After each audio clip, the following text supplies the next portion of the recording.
News reporter हमारे भाई बोल रहे हैं कि कोई स्टार प्रमोट नहीं करने आया, तो छोड़िए, कोई बात नहीं, सबकी अपनी तरीका है। मैं प्रमोट कर रहा हूँ।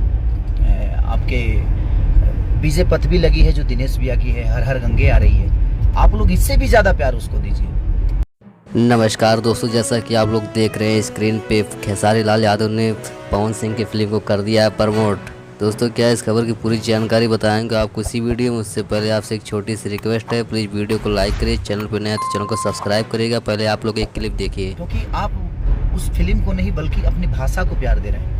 और मेरा शुभकामना है सारी फिल्मों के, जो भी भाई मेरे कर रहे हैं, जिनकी रिलीज होने वाली है। मैं सबको तहे दिल से शुक्रिया अदा करना चाहता हूं कि आप सब सिनेमाओं को ऐसे ही प्यार दीजिए। हाँ, जो उस लायक हैं उसको दीजिए, और उसके बारे में जितना बोल सकते हैं अपनी फैमिली। आज फरिश्ता का जो प्यार आशीर्वाद आप सब घर घर से, और सबसे बड़ी शुभ संकेत कि मेरे मम्मी पापा कल गए थे एकमा के शंकर थिएटर में, और तो जब आपके फैमिली के लोग आपके सिनेमा